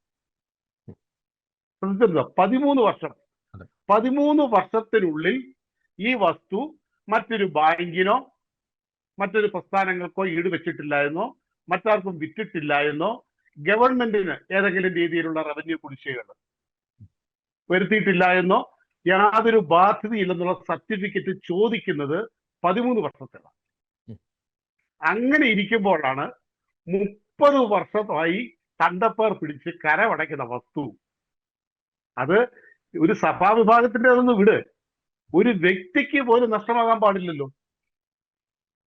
ഒരാള് വില കൊടുത്ത് വാങ്ങിച്ച വസ്തു 30 വർഷമായി കരമടയ്ക്കുന്ന വസ്തു, ആ വസ്തുവിൽ എങ്ങനെ മറ്റൊരാധാരം ഉണ്ടാകും? അവിടെയാണ് ഞാൻ പറഞ്ഞത്. ഗവൺമെന്റിനെ മൊത്തത്തിൽ വിലക്കെടുക്കുന്ന അത് പറയുന്നതിന് മുമ്പ് റവന്യൂ വകുപ്പിൽ ഇതിനു വേണ്ടി മാത്രമായി സംഘടിതമായ ഒരു വിഭാഗം പ്രവർത്തിക്കുന്നു. സംഘടിതമായ ഒരു വിഭാഗം അവരെ വിലക്കെടുത്ത് വെച്ചിരിക്കുക. ഈ രാഷ്ട്രീയക്കാരും ജനപ്രതിനിധികളും ഗവൺമെന്റും ഒക്കെ ഇടപെടുന്നതിന് മുമ്പ് തന്നെ രേഖകളിൽ കൃത്രിമത്വം ഉണ്ടാക്കി ഇത്തരം ശക്തികൾക്ക് ഈ ഭൂമി കയ്യേറുവാനുള്ള അവകാശം സ്ഥാപിക്കുവാൻ കോടതികളിൽ പോകുവാനുള്ള രേഖ ഉണ്ടാക്കി കൊടുക്കുന്ന റവന്യൂ ഉദ്യോഗസ്ഥരുണ്ട് എന്നത് കൃത്യമായ തെളിവാണ് ഈ കളമശ്ശേരിയിലെ സംഭവം. കയ്യേറിയവരുടെ കയ്യിൽ വ്യാജമാണെങ്കിലും ഒരു രേഖയുണ്ടല്ലോ ജോർജി. ആ രേഖ എങ്ങനെ ഉണ്ടായി? 30 വർഷമായി അവിടുത്തെ വില്ലേജ് ഓഫീസിൽ ഈ മാർത്തോമ ഭവൻ കരമടയ്ക്കുന്ന വസ്തുവല്ലേ, കരമടച്ചുകൊണ്ടിരിക്കുന്ന വസ്തുവല്ലേ. ആ വസ്തുവിൽ ഇപ്പൊ ചെന്ന 13 വർഷത്തെ ബാധ്യതാ സർട്ടിഫിക്കറ്റ് കൊടുക്കാൻ ആ വില്ലേജ് ഓഫീസറും രജിസ്ട്രാർ ഓഫീസറും ഉത്തരവാദിത്തപ്പെട്ടവരല്ലേ. ആ ഭൂമിക്ക് എങ്ങനെ ഒരു രേഖയുണ്ടായി? ആ രേഖയുമായി ഈ ശക്തികൾ കോടതിയിൽ പോകണമെങ്കിൽ അത് നിസ്സാര കളിയാണോ കളിക്കുന്നത്? നമ്മൾ മനസ്സിലാക്കണം. ഇത് ബഹുവനായ ജയസൂര്യൻ വക്കീൽ പറഞ്ഞതുപോലെ ഒരാളുടെ ഭൂമി, ഒരു പ്രദേശത്തിന്റെ ചങ്കായ ഭൂമി തങ്ങൾക്ക് വേണം എന്നൊരു സംഘടിത വിഭാഗം നിശ്ചയിച്ചാൽ അതിനവർ നേരത്തെ തന്നെ വലയെറിയുന്നു. അങ്ങനെ വലയെറിഞ്ഞ രേഖകളെല്ലാം ഉണ്ടാക്കിയതിനു ശേഷം നമുക്കറിയാമല്ലോ, പോലീസ് കാവല് നിൽക്കുന്നിടത്ത് പോലും കയറി സംഘടിതമായി ഗുണ്ടായിസം കാണിച്ച് മതില് പൊളിച്ച് കോൺക്രീറ്റ് നമ്മുടെ കെട്ടിടം അവിടെ പണിയുക എന്ന് പറഞ്ഞാൽ അത് നിസ്സാര കാര്യമാണ്. അപ്പൊ പോലീസ് നിഷ്ക്രിയമായെന്നല്ല, പോലീസിനെയൊക്കെ നിഷ്ക്രിയമാക്കിയിരിക്കുന്നു, കെട്ടിവെച്ചിരിക്കുന്നു, റവന്യൂ ഉദ്യോഗസ്ഥരെ കെട്ടിവെച്ചിരിക്കുന്നു. ഇതൊക്കെ നടക്കുമെന്നറിയാവുന്ന ജനപ്രതിനിധികൾ മിണ്ടുന്നില്ല. അവിടെയാണ് ജോർജ് ചോദിച്ച ചോദ്യം. ഈ സംഭവം ഇങ്ങനൊരു മഠത്തിന്റെ ഭൂമി പോയിട്ട് അവിടെ ഒരു റോഡ് പണിക്ക് വീതി കൂട്ടാൻ ഒരു മഠത്തിന്റെ മതിലാണ് ഇപ്പോ ഛത്തീസ്ഗഡിലോ മഹാരാഷ്ട്രയിലോ UP-യിലോ എവിടെയെങ്കിലും ആയിരുന്നു പൊളിച്ചിരുന്നതെങ്കിൽ കേരളത്തിലെ ഇന്നത്തെ മാധ്യമങ്ങളുടെ ചർച്ചയും ഇവിടുത്തെ കോലാഹലം എന്തായിരിക്കും ജോർജി? ഇവിടുന്ന് ഏതൊക്കെ രാഷ്ട്രീയ പാർട്ടി അവരുടെ പ്രതിനിധികളെയും MP-മാരെയും MLA-മാരെയും ആ കോൺവെന്റിലേക്ക് വിടുമായിരുന്നു? അവരുടെ മതിൽ പൊളിച്ചു തെറ്റായിപ്പോയെന്നും ആ മതിൽ ഞങ്ങൾ നിർമ്മിച്ചു കൊടുക്കുമെന്നും ഏതൊക്കെ ജനപ്രതിനിധികൾ അവിടെ നിന്നുകൊണ്ട് കോര പ്രസംഗിക്കുമായിരുന്നു? അപ്പൊ അവിടങ്ങളിലേക്ക് മുഴുവൻ ശ്രദ്ധ കൊടുക്കുകയും ക്രൈസ്തവ സമൂഹത്തിന്റെ സംരക്ഷകർ തങ്ങളാണെന്ന് വരുത്തി തീർത്തുകൊണ്ട് കേരളത്തിലെ ക്രൈസ്തവ വിഭാഗത്തെ കൂടെ നിർത്താൻ ശ്രമിക്കുകയും ചെയ്തവര് മനഃപൂർവ്വം ഇവിടെ കണ്ണടയ്ക്കുന്നു. ഏതെങ്കിലും ഒരു രാഷ്ട്രീയ കക്ഷി, ഉത്തരവാദിത്തപ്പെട്ട പ്രതിപക്ഷത്തുള്ളതോ ഭരണപക്ഷത്തുള്ളതാകട്ടെ, ഏതെങ്കിലും ഒരു രാഷ്ട്രീയ കക്ഷി ആ പ്രദേശം സന്ദർശിച്ച് അതിന്റെ നിജസ്ഥിതി പഠിച്ചുകൊണ്ട് വസ്തുത പുറത്തു പറയാൻ തയ്യാറായിട്ടുണ്ട്? ഭരണകൂടം ഇടപെട്ടില്ല. ഭരണകൂടത്തെ വിലക്കെടുത്തു. ഭരിക്കുന്നവരെ മാത്രമാണോ ജോർജി വിലക്കെടുത്തത്? പ്രതിപക്ഷം എവിടെയാ? അവിടുത്തെ ഏറ്റവും MP അടക്കമുള്ളവർ ഏത് പ്രസ്ഥാനത്തിൻ്റെതാ? അവിടുത്തെ MLA അടക്കമുള്ളവർ ഏത് പ്രസ്ഥാനത്തിൻ്റെതാ? ഇവരൊക്കെ അറിയാതെയാണ് ഈ കാര്യങ്ങൾ നടക്കുന്നത്. ഇനി ഇവരൊക്കെ അറിയാതാണെന്നാണ് വിശ്വസിക്കാം, നമുക്ക് പേരിൽ വിശ്വസിക്കാം. ഇവരാരും അറിഞ്ഞില്ല. സംഭവം നടന്നു കഴിഞ്ഞപ്പോൾ അറിഞ്ഞല്ലോ, കേരളം മുഴുവൻ അറിഞ്ഞില്ലേ? അപ്പം ആ ലോക്കൽ പ്രദേശത്തെ ജനപ്രതിനിധികളെങ്കിലും അവിടെ പോയി ഇടപെടണ്ടേ? എന്താണ് വിഷയം എന്ന് പഠിക്കണ്ടേ? ഈ സഭാ സമൂഹത്തിന്റെ ഭാഗത്താണ് ന്യായം, ഇവരുടെ ഭാഗത്താണ് രേഖകൾ എങ്കിൽ ഇവർക്ക് അനുകൂലമായി സംസാരിക്കണ്ടേ? നിയമപരമായ കാര്യങ്ങൾ കോടതിയിലേക്ക് പോകട്ടെ. ഒരു MLA അവിടെ മതിൽ കെട്ടിക്കൊടുക്കണ്ട, ഒരു MP-യും പോയി മതിൽ കെട്ടിക്കൊടുക്കണ്ട, അത് കോടതി നോക്കട്ടെ. പക്ഷേ ഇവരുടെ ഭാഗത്താണ് ന്യായമെന്ന് പൊതുസമൂഹത്തോട് പറയുവാനുള്ള ബാധ്യത. അതെന്താ പറയാത്തത്? അപ്പൊ ഭയക്കുന്നതല്ല, ഇവരെ മുഴുവൻ വിലക്കെടുത്തിരിക്കുന്നു. നമ്മൾ നിസ്സാരമായിട്ട് കാണരുത് ജോർജി. ഈ വിഷയം ഞാൻ വളരെ സ്നേഹത്തോടെ പറയുന്നു, നിസ്സാരമായിട്ട് കാണരുത്. ഇത് കാശ്മീരിലെ പണ്ഡിറ്റുകൾ ആ കാശ്മീരിൽ നിന്ന് എങ്ങനെ പോകേണ്ടി വന്നോ അതിനേക്കാളും വലിയ ഭീകരാവസ്ഥയിലേക്ക് കേരളത്തിലെ ക്രൈസ്തവ സമൂഹത്തെ കൊണ്ടെത്തിക്കുന്നതിന്റെ ചുവടുവയ്പ്പുകളാണ്. ഇപ്പോ ബഹുമാനായ ജയശ്രീ പറഞ്ഞല്ലോ, വക്കീൽ പറഞ്ഞല്ലോ, 15 ലക്ഷം വീടുകൾ കിടക്കുന്നു. ജോർജി, ഏതാനും മാസങ്ങൾ കഴിയുമ്പോൾ, വർഷങ്ങൾ കഴിയുമ്പോൾ നമ്മൾ ചർച്ച ചെയ്യുന്നത് ഇത്തരം വീടുകൾ കയ്യേറിയവരെ കുറിച്ചായ വേണ്ടി, വില കൊടുത്ത് വാങ്ങിച്ചവരെ കുറിച്ചല്ല, കയ്യേറിയവരെ കുറിച്ച്. അങ്ങനെ കേരളത്തിന്റെ ഭൂസ്വത്തുക്കളും മുഴുവൻ സ്വത്തുക്കളും കൈക്കലാക്കുന്ന ഒരു ഗൂഢ നീക്കം ഒരു സംഘടിത ശക്തി ഇവിടെ നടത്തുന്നുണ്ട്. അതിനെതിരെ പ്രതികരിക്കേണ്ടവർ പ്രതികരിക്കുന്നില്ല എങ്കിൽ പ്രതികരിക്കുന്ന ഒരു സമൂഹത്തെ നമ്മൾ വാർത്തെടുക്കണം. മൗനം, ജോർജി ഒറ്റ വാക്കൂടെ പറഞ്ഞു നിർത്തുന്നു, മൗനം. ഭയം കൊണ്ട് മാത്രമല്ല, ഭയം കൊണ്ട് മിണ്ടാതിരിക്കുന്നവരുണ്ടാവും. ഇത് തങ്ങളെ വിലയ്ക്ക് കൊടുത്തിട്ട് മിണ്ടാതിരിക്കുന്നതാണ്. വിലയ്ക്ക് വിറ്റിട്ട് രാഷ്ട്രീയ പ്രസ്ഥാനങ്ങളും ഭരണകൂടങ്ങളും ഉദ്യോഗസ്ഥരും അവരെ സ്വന്തം വിലയ്ക്ക് വിറ്റിട്ട് മിണ്ടാതിരിക്കുന്നത്. ഈ അനീതി, ക്രൈസ്തവ സമൂഹത്തോട് കാണിക്കുന്ന അനീതി, ഇതിനെതിരെ സംഘടിതമായ നീക്കമുണ്ടാവണം. ഒരു കാരണവശാലും ആ സഭാ വിഭാഗത്തെ ഒറ്റപ്പെടാൻ അനുവദിക്കരുത്. അതിന് കേരളത്തിലെ സാധാരണ ജനാധിപത്യ വിശ്വാസികളായ മുഴുവൻ സമൂഹവും കൂടെ നിൽക്കും. മുഴുവൻ സമൂഹത്തിനെ ഒന്നും വിലക്കിടക്കാൻ ഈ സംഘടിത ശക്തിക്കാവില്ല. ഇത് കേരളമാണ്, അതവർ മനസ്സിലാക്കുന്നു. ഓക്കെ, ഞാൻ ഫാദർ ജോൺസൺ പാലപ്പള്ളിയിലേക്ക് വരികയാണ്. ശ്രീ ജോൺസൺ കൊച്ചുകുറുമ്പൻ സൂചിപ്പിച്ചത് അതീവ ഗൗരവമേറിയിട്ടുള്ള ചില മുന്നറിയിപ്പുകൾ തന്നെയാണ്. ഫാദർ ജോൺസൺ പാലപ്പള്ളി CMI, ആക്രമണം നടന്ന കളമശ്ശേരി മാർത്തോമ ആശ്രമത്തിൽ വൈദികൻ കണ്ട നടക്കുന്ന കാഴ്ചകൾ അല്പം മുമ്പ് അങ്ങ് ഇതുമായി ബന്ധപ്പെട്ട് റിലീസ് ചെയ്ത വീഡിയോയ്ക്ക് ഷെക്കന ന്യൂസ് കൊടുത്തൊരു ക്യാപ്ഷനാണ്. ആയിരങ്ങളാണ് വിത്തിൻ 1 hour ഈ ഒരു വീഡിയോ കണ്ടത്, ഒരു വൈറലായി മാറുന്ന ഒരു സാഹചര്യം. അങ്ങനെയുള്ള ക്വസ്റ്റ്യൻ അത് തന്നെയാണ്, എന്തായിരുന്നു അങ്ങ് അവിടെ കണ്ട നടക്കുന്ന കാഴ്ചകൾ? Father Johnson Palappilly. ഇന്നലെ ഞാൻ ഉച്ച കഴിഞ്ഞ് മാർത്തോമ ഭവനന്റെ ക്യാമ്പസിലേക്ക് കടന്നു ചെല്ലുമ്പോൾ ഒരു മരണ വീട്ടിലേക്ക് കാലെടുത്ത് വെക്കുന്ന ഒരു പ്രകൃതിയായിരുന്നു അവിടെ ഉണ്ടായിരുന്നത്. അവിടെ നടന്ന ആ സംഭവത്തെ മൊത്തം ഒന്ന് വിലയിരുത്തുമ്പോൾ അതിന്റെ പിന്നിൽ ഒരു നീണ്ട ഗൃഹപാഠം ചെയ്തിട്ടുണ്ട് എന്ന് വേണം മനസ്സിലാക്കാനായിട്ട്. ഒരു നീണ്ട ഗൃഹപാഠം ചെയ്തതിന്റെ അവസാനത്തെ അധ്യായത്തിന്റെ അരങ്ങേറ്റമായിരുന്നു ഇന്നലെ മാർത്തോമ ഭവനിൽ അവിടെ എനിക്ക് കാണാനായിട്ട് സാധിച്ചത്. നമുക്കറിയാം, തിരുവോണത്തിന്റെ തലേ ദിവസം രാത്രിയിൽ 1 മണിക്കും 4 മണിക്കും ഇടയിലാണ് കേരള ചരിത്രത്തിൽ ഇതുവരെ കാണാത്ത തരത്തിലുള്ള ഒരു കയ്യേറ്റം ഇവിടെ സംഭവിച്ചത്.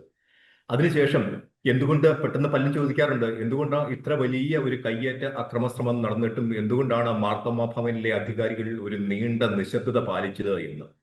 അവരെ സംബന്ധിച്ചിടത്തോളം ക്രൈസ്തവമായ മാർഗത്തിലൂടെ ഈ അക്രമത്തെ നേരിടുക, അല്ലെങ്കിൽ അത് പൊതുസമൂഹത്തിൽ അത് വലിച്ചിഴച്ചുകൊണ്ട് ഇത് ഒരു വർഗീയ വിഷയമായോ അല്ലെങ്കിൽ പൊതുസമൂഹത്തിന് കളങ്കമുണ്ടാക്കുന്ന രീതിയിലുള്ള ഒരു തരത്തിലുള്ള ഒരു നീക്കത്തിലേക്ക് പോകണ്ട എന്ന് അവർ നിശ്ചയിച്ചതുകൊണ്ടാണ്.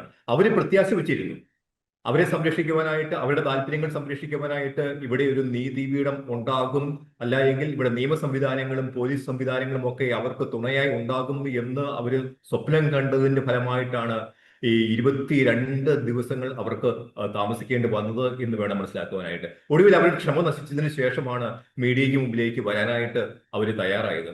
നമുക്കറിയാം, കഴിഞ്ഞ 4.5 പതിറ്റാണ്ട് കാലഘട്ടമായിട്ട് നിയമത്തിന്റെ വഴിയിലൂടെ പണം കൊടുത്തു കൈക്കലാക്കിയ, പലരുടെ കയ്യിൽ നിന്നും വാങ്ങിച്ച ഭൂമിയാണ് അവർ സ്വന്തമായിട്ട് അവർ അനുഭവിച്ചുകൊണ്ടിരിക്കുന്നത്. കഴിഞ്ഞ 30 വർഷമായിട്ട് അവർ കരം അടയ്ക്കുന്ന ഒരു ഭൂമി തന്നെയാണ്.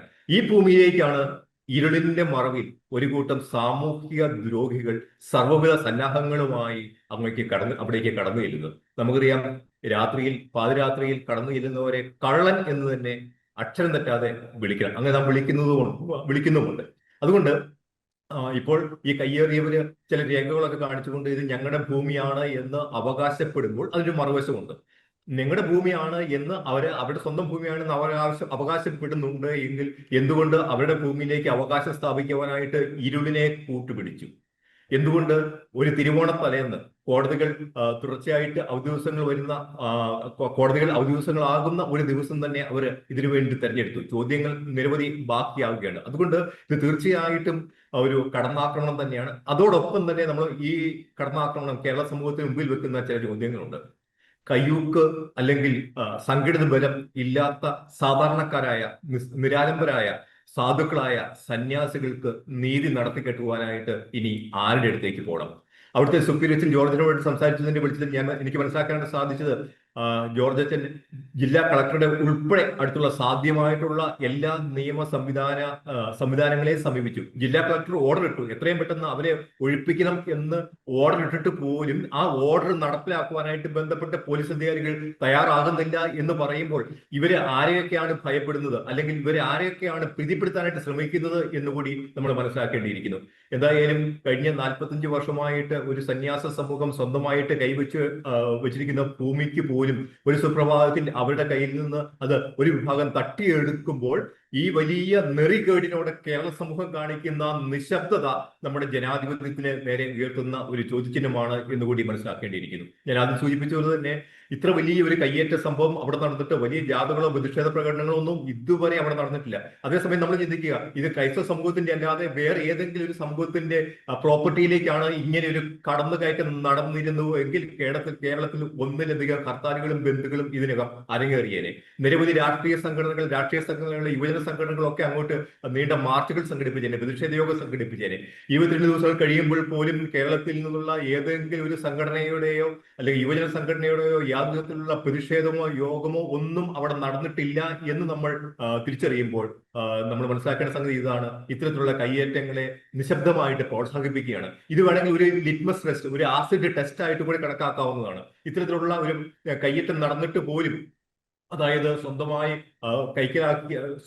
കൈവശ ഭൂമി ഒരു വിഭാഗം കൈക്കലാക്കിയിട്ട് പോലും കേരള സമൂഹം പാലിക്കുന്ന ആ നിശബ്ദതയുണ്ട്. ആ നിശബ്ദത ഭാവി അക്രമങ്ങൾക്ക് വഴിമരുന്നിടുകയാണ്, അല്ലെങ്കിൽ അടിവരയിടുകയാണ് എന്ന് നമ്മൾ മനസ്സിലാക്കേണ്ടിയിരിക്കുന്നു. നാളെ ഇത് കളമശ്ശേരികൾ ഇനിയും നമ്മുടെ കേരളത്തിന്റെ പല ഭാഗത്തും നാളെ ആവർത്തിക്കപ്പെടാനുള്ള മുഴുവൻ സാധ്യതയും ഈ കഴിഞ്ഞ 22 ദിവസം കാലഘട്ടത്തിലെ നമ്മുടെ മാധ്യമങ്ങളുടേതുൾപ്പെടെയുള്ള, സാംസ്കാരിക നായകരുടേതുൾപ്പെടെയുള്ള, രാഷ്ട്രീയ പാർട്ടികൾ ഉൾപ്പെടെയുള്ള ഈ നിശബ്ദത അവർക്ക് കേരളത്തിൽ വളർന്നു വരുന്ന ഒരു പ്രത്യയശാസ്ത്ര ശക്തികൾക്ക് വഴിമരുന്നിടുകയാണ് എന്ന് നമുക്ക് മനസ്സിലാക്കാൻ സാധിക്കും.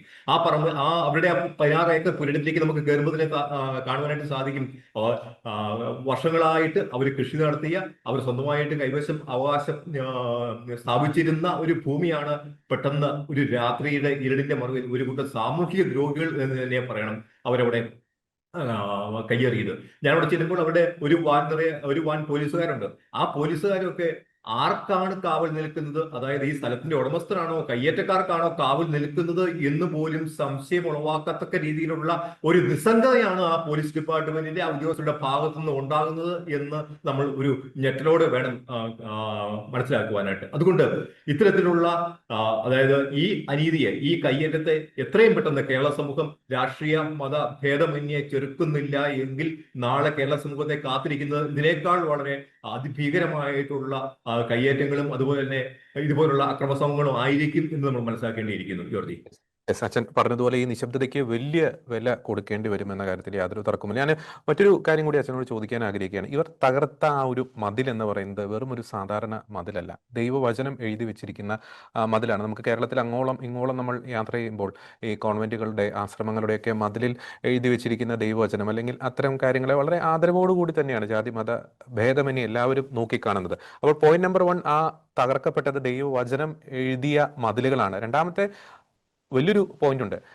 ഈ അവിടുത്തെ പാവപ്പെട്ട കന്യാസ്ത്രീകൾ നേരിടുന്ന വലിയൊരു പ്രതിസന്ധി, അതായത് അവരുടെ മഠത്തിന്റെ മതിലാണ് തകർക്കപ്പെട്ടിരിക്കുന്നത്, ആ ഒരു സുരക്ഷിതത്വമാണ് തകർക്കപ്പെട്ടിരിക്കുന്നത്.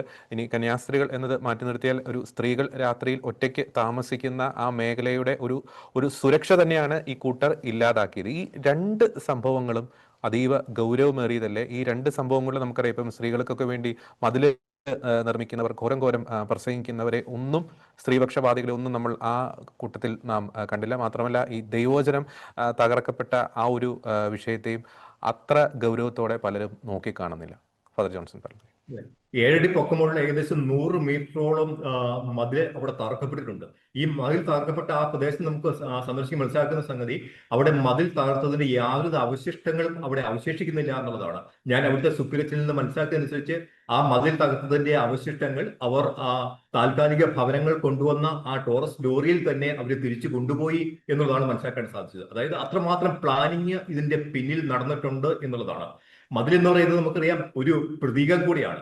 മതിൽ തകർക്കുക എന്ന് പറഞ്ഞിട്ടുണ്ടെങ്കിൽ നിന്റെ സ്വകാര്യതയിലേക്ക്, നിന്റെ സ്വകാര്യ ഭൂമിയിലേക്കുള്ള എന്റെ സ്വതന്ത്രമായ കടന്നുകയറ്റം, ഒന്നിനെയും ഒരു മതിലിനെയും, ഇവിടെ മതിൽ എന്ന് പറയുന്നത് പ്രതീകാത്മകമായിട്ട് നമ്മൾ കണക്കാക്കുകയാണെങ്കിൽ ഇവിടുത്തെ നിയമ സംവിധാനങ്ങൾ ഒരുക്കുന്ന, പോലീസ് സംവിധാനങ്ങൾ ഒരുക്കുന്ന, ഇതൊക്കെ ഒരു തരത്തിലുള്ള മതിലിന്റെ പ്രതീകങ്ങളാണ്. ആ മതിലിനെയൊക്കെയാണ് ഇത്. അതുകൊണ്ട് ഒരു കോൺക്രീറ്റ് അല്ലെങ്കിൽ ഇഷ്ടിക വെച്ച് കെട്ടിയ ഒരു മതിൽ തകർത്തു എന്ന് പറയുമ്പോൾ ഈ മതിൽ എന്ന് പറയുന്ന ഒരു സന്യാസ സമൂഹത്തിന് അല്ലെങ്കിൽ ഒരു വ്യക്തിക്ക് സംരക്ഷണം ഒരുക്കേണ്ട മതിലുകളുടെ അല്പം കൂടെ വികസിത രൂപത്തിൽ പറയുകയാണെങ്കിൽ നമ്മുടെ പോലീസ് സംരക്ഷണം ഒരു മതിലാണ്, നമ്മുടെ നിയമ സംവിധാനങ്ങളൊക്കെ മതിലുണ്ട്. അതിനെയൊക്കെയാണ് പ്രതീകാത്മകമായിട്ട് ഈ മതിൽ തകർക്കുന്ന വഴി ഈ സാമൂഹ്യ ദ്രോഹികൾ ചെയ്തിരിക്കുന്നത് എന്ന് മനസ്സിലാക്കേണ്ടിയിരിക്കുന്നു. ഇവർ കൊണ്ടുവന്നിരിക്കുന്ന ഈ താൽക്കാലിക കോൺക്രീറ്റ് സ്ലാബ് റൂമുകൾ, ഭവനങ്ങൾ ഈ 2 ഗേറ്റിന്റെ, അതായത് സിസ്റ്റേഴ്സ് ഉൾപ്പെടെ ഉള്ളവർ വഴി നടക്കുന്ന, അവർക്ക് അവരുടെ ഹൗസിലേക്ക് വണ്ടി പോകുന്ന ആ വഴിയരികിലാണ് ഇവർ സ്ഥാപിച്ചിരിക്കുന്നത് എന്ന് മനസ്സിലാക്കേണ്ടിയിരിക്കുന്നു. ഈ ഭവനം, ഇവർ ഈ താൽക്കാലിക ഭവനം താമസിക്കുന്നതിന്റെ ഭാഗമായിട്ട് സിസ്റ്റേഴ്സിന്റെ ഹൗസിലേക്കുള്ള കുടിവെള്ള വിതരണം പോലും അവിടെ തടസ്സപ്പെട്ടിരിക്കുകയാണ്. നമുക്കറിയാലോ, അപ്പം സ്ത്രീ സുരക്ഷയ്ക്ക് വേണ്ടിയിട്ട് ഘോരഘോരം സംസാരിക്കുന്ന നിരവധി ഉറവിടങ്ങൾ നമ്മുടെ ഈ പൊതുസമൂഹത്തിലുണ്ട്. അങ്ങനെയുള്ള പൊതുസമൂഹത്തിൽ വെച്ചുകൊണ്ട് പൊതുസമൂഹത്തിൽ ഇരുന്നു കൊണ്ടാണ്, ആ പൊതുസമൂഹത്തിന് മധ്യത്തിൽ ഇരുന്നു കൊണ്ടാണ് ഇത്തരത്തിലുള്ള വലിയ ഒരു നീതി നിഷേധം പാവപ്പെട്ട കന്യാസ്ത്രീയുടെ മേൽ ഉണ്ടായിരിക്കുന്നത് എന്ന് നമ്മൾ മനസ്സിലാക്കേണ്ടിയിരിക്കുന്നു. ഇപ്പോൾ അവർക്ക് ആ ഹൗസിൽ നിന്ന് പുറത്തിറങ്ങാൻ പോലും ഭയമാണ് എന്നാണ് അവർ പറഞ്ഞുകൊണ്ടിരിക്കുന്നത്. അടിസ്ഥാന ആവശ്യങ്ങൾ പോലും നടത്തുവാനായിട്ട് അവർക്ക് പുറത്തിറങ്ങാനായിട്ട് ഭയമാണ്. കാരണം അവരുടെ സഞ്ചാര പാതകൾ പൂർണ്ണമായിട്ടും അടയ്ക്കുക മാത്രമല്ല, നിരീക്ഷണ ക്യാമറകൾ വെച്ചിട്ട് എവിടുന്നൊക്കെയോ ആൾക്കാർ അതിലൂടെ കടന്നു പോകുന്നവരെയൊക്കെ അവർ നിരീക്ഷിച്ചുകൊണ്ടിരിക്കുന്നു എന്നുള്ളൊരു ഭയവും അവരെ ആകമാനം മൂടിയിരിക്കുകയാണ്. അത് വളരെ വ്യക്തമാണ്. അങ്ങ് ആ വീഡിയോയിൽ സൂചിപ്പിച്ച ഒരു വളരെ വ്യക്തമായിട്ടുള്ളൊരു പോയിന്റ് ഉണ്ട്. വളരെ ഭീകരമായിട്ടുള്ള നിശബ്ദത കളമശ്ശേരി ആ ഒരു പ്രദേശത്തെ ബാധിച്ചിരിക്കുന്നു. അതിന് വലിയ രീതിയിലുള്ള ഒരു അർത്ഥതലങ്ങളുണ്ട് എന്നത് വളരെ വ്യക്തമാണ്. ശ്രീ ജോൺസൺ കൊച്ചുപറമ്പൻ, ഞാൻ ഇൻട്രോയിൽ പറഞ്ഞൊരു കാര്യമുണ്ട്. ഇപ്പോൾ കത്തോലിക്ക സഭയിൽ, ക്രൈസ്തവ സഭയിൽ, പ്രത്യേകിച്ച് കേരളത്തിന് പുറത്ത് ഒരു ഇലയനങ്ങിയാൽ വലിയ രീതിയിലുള്ള ചാനൽ ചർച്ചകൾ, എക്സ്ക്ലൂസീവായിട്ടുള്ള പ്രതികരണങ്ങളൊക്കെ ലഭ്യമാക്കുന്ന നമ്മുടെ മാധ്യമ ലോകത്തെ പലരെയും നമുക്കവിടെ കാണാൻ സാധിച്ചില്ല. എന്തുകൊണ്ട് ഇങ്ങനെ സംഭവിക്കുന്നു? എനിക്ക് തോന്നുന്നു ഇത്തരം സംഘടിത ശക്തികൾ ജനാധിപത്യത്തിൻ്റെ വൺ ഓഫ് ദി പില്ലറായി കണക്കാക്കപ്പെടുന്ന മാധ്യമ മേഖലയും വിലക്കെടുത്ത് കഴിഞ്ഞിരിക്കുന്നു എന്നതിൻ്റെ വ്യക്തമായിട്ടുള്ള സൂചനകളല്ലേ പലരും പുലർത്തുന്ന ഈ കുറ്റകരമായിട്ടുള്ള നിശബ്ദത, നിസ്സംഗത ഈ വിഷയത്തിൽ? ശ്രീ ജോൺസൺ കൊച്ചുപറമ്പൻ. ഒറ്റ വാക്കിൽ ഉത്തരം, സംശയമില്ല, വിലക്കെടുത്തിട്ടുണ്ട്. അത് ക്ലിയറായ കാര്യമാണല്ലോ ജോർജ്. Yes yes. മാധ്യമം എന്ന് പറയുന്നത്, ഈ ഫോർത്ത് പില്ലർ എന്ന് പറയുന്നത് ഒരു ആലങ്കാരികമായി നമ്മൾ പറയുന്നൊരു കാര്യമാണ്. നമ്മുടെ ജനാധിപത്യത്തെ ജനങ്ങളുടെ അവകാശത്തിന്റെ ഭാഗമായി താങ്ങി നിർത്തുന്ന ഒരു മഹത്തായ ഒരു രംഗമാണ് മാധ്യമം. നമ്മൾ മാധ്യമം എന്ന് ചുമ്മാ അങ്ങ് പത്രം അല്ലെ ടി വിയിൽ പറഞ്ഞു പോയാൽ പോരാ. ഈ മാധ്യമം ആരുടെ പക്ഷത്താവണം? ഭരണകൂടത്തിന്റെ പക്ഷത്ത് നിൽക്കാനല്ല. ഭരണകൂടങ്ങൾ ചെയ്യുന്ന നല്ല കാര്യങ്ങൾ ജനങ്ങളിലേക്ക് എത്തിക്കണം. ലോകത്താകമാനം നടക്കുന്ന സംഭവങ്ങൾ സമൂഹത്തിലേക്ക് എത്തിക്കണം. പക്ഷേ മാധ്യമങ്ങൾ ഈ ജനാധിപത്യത്തിന്റെ 4ാം തൂണായി നിൽക്കുമ്പോൾ സമൂഹങ്ങൾ ഏറ്റവും അധികം ജാഗ്രത പുലർത്തേണ്ടത് സമൂഹത്തിന്റെ സ്വരമാകാനാണ്, സമൂഹത്തിന്റെ നാവാകാനാണ്, സമൂഹത്തിന്റെ പക്ഷം നിലനിൽക്കാനാണ്. അത് നിൽക്കുന്നില്ല. ഇവിടെ പരസ്യദാതാക്കൾ നമുക്കറിയാമല്ലോ, പരസ്യം കൊടുത്ത് മാധ്യമങ്ങൾ നടത്തുന്നവർക്ക് ഇപ്പൊ കേരളത്തിന് വലിയ അപകടം കൂടിയുണ്ട്. കേരളത്തിന് താങ്ങാവുന്നതിലധികമായ മാധ്യമങ്ങളാണ് ഇപ്പോൾ ഉള്ളത്. ആ മാധ്യമങ്ങൾക്കൊക്കെ പിടിച്ചു നിൽക്കണമെങ്കിൽ വലിയ ചെലവുണ്ട്. അവർക്ക് പരസ്യക്കാരെ ആശ്രയിക്കേണ്ടി വരുന്നു. അങ്ങനെ പരസ്യം കൊടുക്കുന്നവരുടെ എണ്ണം ഒന്ന് എടുത്തു നോക്കിക്കേ. അങ്ങനെ പരസ്യം കൊടുക്കുന്നവരുടെ പക്ഷം മാത്രം നിൽക്കുന്നവരായി മാധ്യമങ്ങൾ മാറി. ഇവിടെ അതൊന്നുമല്ല. ഇവിടെ പരസ്യം കൊടുക്കുന്നതൊന്നുമല്ല. ജോർജി, ഇതിന്റെ കാണാപ്പുറങ്ങൾ ചർച്ച ചെയ്താൽ 1 മണിക്കൂറൊന്നും പോരാ, ഒരു ദിവസം മുഴുവൻ ക്ലാസ് എടുത്താൽ തീരില്ല. ഞാൻ ആദ്യം പറഞ്ഞല്ലോ, ഞാൻ റവന്യൂ ഡിപ്പാർട്ട്മെന്റിനെ മാത്രമാണ് പറഞ്ഞത്. പച്ച വെളിച്ചം പോലീസിലെ ഇതുപോലെ ഓരോ ഡിപ്പാർട്ട്മെന്റുകളിലും ഇത്തരം താല്പര്യം സംരക്ഷിക്കുന്നവരുടെ ഒരു വലിയ കൂട്ടായ്മ രൂപപ്പെട്ടു. അതൊന്നും രണ്ടും പേരല്ല. അവിടങ്ങളിൽ ആ കൂട്ടായ്മയോട് സഹകരിക്കാത്തവർക്ക് നമുക്കറിയാമല്ലോ, ഈ ഗുണ്ടായിസത്തിന്റെ അല്ലെങ്കിൽ ഒരു അക്രമത്തിന്റെ ആദ്യ സ്വഭാവം ഭയം വിതറുകയായിരുന്നു. ഇപ്പോ 100 പേര് നിൽക്കുന്ന ഒരു സ്ഥലത്തേക്ക് ഒരു 5 പേര് ആയുധവുമായി ചെന്ന് ഒരാൾക്കിട്ടൊന്ന് വെട്ടി പരിക്കേൽപ്പിച്ചാൽ ആ 100 പേരിൽ 95 പേരെങ്കിലും അവിടെ ഓടും. ഭയം വിതയ്ക്കുക എന്നുള്ളതാണ്. ആ ഭയം ഇങ്ങനെ ഉദ്യോഗസ്ഥ തലത്തിലേക്ക് സ്വാധീനം കൊടുക്കുന്നു, അല്ലെങ്കിൽ ഭയപ്പെടുത്തുന്നു. എങ്ങനെയാണെങ്കിലും എല്ലാ ഡിപ്പാർട്ട്മെന്റുകളിലും ഇത്തരം സംഘടിത ശക്തികളുടെ ഒരു ഗ്രൂപ്പ് രൂപപ്പെട്ടു. പോലീസിൽ പോലും പച്ച വെളിച്ചം രൂപപ്പെട്ടു എന്ന് പറയുമ്പോൾ നമുക്കറിയാമല്ലോ ബാക്കി ഡിപ്പാർട്ട്മെന്റുകളിലെ കാര്യം. അതില് റവന്യൂ വകുപ്പ് പല ഡിപ്പാർട്ട്മെന്റുകളിലും അല്ലേ? അത് അങ്ങനെ റവന്യൂ വകുപ്പിൽ രൂപപ്പെട്ടതിന്റെ ചരിത്രമാണ് മുമ്പേ പറഞ്ഞത്. ഒരു ഭൂമിക്ക് തന്നെ 2 തണ്ടപ്പേരുണ്ടാകുന്നു, 2 പ്രാവശ്യം കരമടയ്ക്കാൻ പറ്റുന്ന ഒക്കെ റവന്യൂ ഭൂമി ഉണ്ടായത് റവന്യൂ വകുപ്പിന് ഈ പച്ച വെളിച്ചം പോലുള്ള ഗ്രൂപ്പ് ഉണ്ടായതുകൊണ്ടാണ്. അപ്പോ ഇങ്ങനെ ഈ മാധ്യമങ്ങളെ വിലക്കെടുക്കുന്നു. രാഷ്ട്രീയ കക്ഷികൾ നമുക്കിപ്പോ ഈ ഇന്നത്തെ രാഷ്ട്രീയം എത്ര മലീമസമായിരിക്കുന്നു. രാഷ്ട്രീയത്തിന്റെ യഥാർത്ഥമായ ധർമ്മത്തിലേക്കാണ് പോകുന്നത്. ഇവിടെ ഏതെങ്കിലും ഒരു പൊതുപ്രവർത്തകന്റെ ഏതെങ്കിലും ഒരു സദാചാര വിരുദ്ധമായ പ്രവർത്തനങ്ങളെ പൊക്കിപ്പിടിക്കുകയോ അതിനെ സംരക്ഷിക്കാനോ അതിനെ കുറ്റപ്പെടുത്താനോ മാധ്യമങ്ങൾ കൊടുക്കുന്ന പേജുകൾ അത് കണക്കൂട്ട് നോക്കിക്കേ. അതിന്റെ 4-1 പോയിട്ട് 10-1 പൊതുവിഷയങ്ങളിൽ ചർച്ച ചെയ്യുന്നുണ്ടോ മാധ്യമങ്ങൾ? രാഷ്ട്രീയക്കാർ ചർച്ച ചെയ്യുന്നു. ജോർജി, ഞാൻ ചോദിക്കുന്നത് അവിടുത്തെ ഒരു ജനപ്രതിനിധി, ഇപ്പൊ അച്ഛൻ അവിടെ പോയി, കഴിഞ്ഞ ദിവസം BJPയുടെ ജനപ്രതിനിധി മിസ്റ്റർ ഷോൺ ജോർജ് അവിടെ പോയിരുന്നു എന്ന് ഞാൻ ഷെക്കേരയുടെ ചർച്ചയിലെ കണ്ടു. മറ്റേതെങ്കിലും ഒരു രാഷ്ട്രീയ പാർട്ടിയുടെ പ്രതികൾ അവിടെ പോയോ ജോർജി? അവരെന്തിനാ ഭയക്കുന്നത്? ഇനി കന്യാസ്ത്രീമാരെന്നോ കത്തോലിക്ക സഭയുടെ സ്ഥാപനമെന്നുള്ളതോ പോകട്ടെ, 10 സ്ത്രീകൾ താമസിക്കുന്ന ഒരു ലേഡീസ് ഹോസ്റ്റലായിരുന്നെങ്കിൽ എന്തായാലും സ്ഥിതി? അവിടെ താമസിക്കുന്ന സ്ത്രീകളാണല്ലോ, അല്ലേ? അവരുടെ ഒരു സംരക്ഷണം ഉറപ്പാക്കേണ്ട ഉത്തരവാദിത്വം അവിടുത്തെ ജനപ്രതിനിധിക്കില്ലേ? ജാതി മതവും വിട്. സ്ത്രീകൾ മാത്രം താമസിക്കുന്ന ഒരു പ്രദേശത്ത് മറ്റൊരു വിഭാഗം അതിക്രമിച്ച് കയറിയിരിക്കുന്നു, അവരുടെ മതില് പൊളിച്ചിരിക്കുന്നു, ആ സ്ത്രീകൾക്ക് അറ്റം പറഞ്ഞതുപോലുള്ള സുരക്ഷിതത്വ ബോധം നഷ്ടപ്പെട്ടിരിക്കുന്നു, അവർ ഭയചകിതരായി ജീവിക്കുന്നു. അവരെ ഒന്ന് അന്വേഷിക്കാൻ നിങ്ങളുടെ കൂടെ ഞങ്ങളുണ്ട് എന്ന് പറയാൻ ഏതെങ്കിലും ഒരു ജനപ്രതിനിധി തയ്യാറായോ ജോർജി? ഏതെങ്കിലും ഒരു രാഷ്ട്രീയ കക്ഷി ഇതിനകത്ത് തയ്യാറായോ? ഞാൻ ചർച്ചയുടെ ആദ്യം തന്നെ പറഞ്ഞല്ലോ, ഇതിനേക്കാളും വളരെ നിസ്സാരമായ ഒരു സംഭവം, ഒരു റോഡ് വികസനത്തിന്റെ പേരില് ഒരു മഠത്തിന്റെയോ പള്ളിയുടെയോ മതിലായിരുന്നു ഉത്തരേന്ത്യൻ സംസ്ഥാനങ്ങളിൽ പൊളിച്ചിരുന്നതെങ്കിൽ കേരളത്തിലെ കോലാഹലം എന്താകുമായിരുന്നു ജോർജി? ഇത് നമ്മൾ തിരിച്ചറിയണം. ഇത് നമ്മൾ പറഞ്ഞു വരുമ്പോ രാഷ്ട്രീയം പറയുന്നതായി തോന്നരുത്, രാഷ്ട്രീയമായി തോന്നരുത്. ജനാധിപത്യ പ്രക്രിയയിൽ രാഷ്ട്രീയത്തിന് പ്രസക്തി ഉള്ളത് കൊണ്ട് ഇത്തരം കാര്യങ്ങളിൽ രാഷ്ട്രീയം കണ്ടേ പറ്റൂ. കാരണം ജനാധിപത്യത്തിൽ വോട്ട് ചെയ്യാൻ പോകുമ്പോൾ ജോർജി അവിടെ അധികാരത്തിലേക്ക് വരുന്നത് രാഷ്ട്രീയ നിലവാരത്തിൽ തന്നെയല്ലേ, രാഷ്ട്രീയപരമായ രീതിയിൽ തന്നെയല്ലേ. അപ്പൊ രാഷ്ട്രീയം കാണാതെ പറയാൻ പറ്റില്ലല്ലോ. ഇവിടെ ഇപ്പോൾ നടക്കുന്നത് ഭരണപക്ഷവും പ്രതിപക്ഷവും വിലക്കെടുക്കപ്പെട്ടിരിക്കുന്നു. ഇതൊരു നഗ്നമായ യാഥാർത്ഥ്യമാണ്. അത് ഈ ഒരു വിഷയത്തിൽ മാത്രമല്ല, ഇവിടുത്തെ ചെറുകിട കച്ചവട സ്ഥാപനങ്ങൾ പൂട്ടിപ്പോയിരിക്കുന്നത് നിസ്സാര കാര്യമല്ല ജോർജി. എത്ര കുടുംബങ്ങളുടെ വരുമാന മാർഗമാണ് ഇല്ലാതായിരിക്കുന്നത്. വലിയ വലിയ മോളുകൾ വരുമ്പോൾ ആ പ്രദേശത്തെ ചെറുകിട സ്ഥാപനങ്ങൾ ഇല്ലാതാകുന്നത്. ഹോട്ടൽ ബിസിനസ് നമ്മൾ കേരളം മുഴുവൻ സഞ്ചരിച്ചു നോക്കിക്കോ. ഇന്ന് ഹോട്ടൽ ബിസിനസ്സിൽ ആരാണ് മുൻപന്തിയിൽ നിൽക്കുന്നത്, ആരാണ് ഇല്ലാതായിക്കൊണ്ടിരിക്കുന്നത്.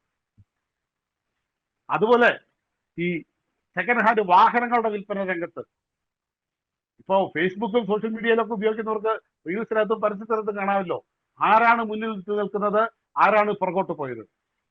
പ്രധാനപ്പെട്ട നഗരങ്ങളിലൊക്കെ വസ്തുക്കൾ വാങ്ങിച്ചിരിക്കുന്നതും കെട്ടിടം വാങ്ങിക്കുന്നതും ആരാണ് മുന്നിട്ട് നിൽക്കുന്നത്, ആരാണ് പിന്നോക്കം പോയിരിക്കുന്നത്. ഇതൊക്കെ പരിശോധിക്കുമ്പോൾ കേരളത്തിന്റെ പോക്ക് എത്ര അപകടകരമാണെന്ന് അറിയാവോ. ഇവിടെ മിണ്ടേണ്ടവർ, നടപടിയെടുക്കേണ്ടവർ, കോടതിയെ കുറ്റം പറയാനാവില്ല ജോർജി. കോടതിക്ക് കൃത്യമായ പരാതികൾ ഉണ്ടാവണം, കൃത്യമായ രേഖകൾ ഉണ്ടാവണം. രേഖകളുടെ അടിസ്ഥാനത്തിലെ കോടതി ഇടപെടൂ. കോടതിക്ക് മുമ്പായി ഇടപെടേണ്ട ഭരണകൂടം എവിടെയാ ജോർജി? അത് ചോദിക്കണം. ഭരണകൂടം എവിടെയാ? എറണാകുളത്ത് ഒരു പ്രശ്നമുണ്ടായിട്ട് അത് കേരളത്തിന്റെ മന്ത്രിസഭ അറിഞ്ഞില്ല എന്ന് പറഞ്ഞാൽ, എറണാകുളത്തിന്റെ ചുമതലയുള്ള മന്ത്രി അറിഞ്ഞില്ല എന്ന് പറഞ്ഞാൽ, എറണാകുളത്തിന്റെ ജനപ്രതിയായ MP അറിഞ്ഞില്ല എന്ന് പറഞ്ഞാൽ അത് അംഗീകരിക്കാൻ കഴിയുമോ? അത് രാഷ്ട്രീയമാണ് ജോർജി.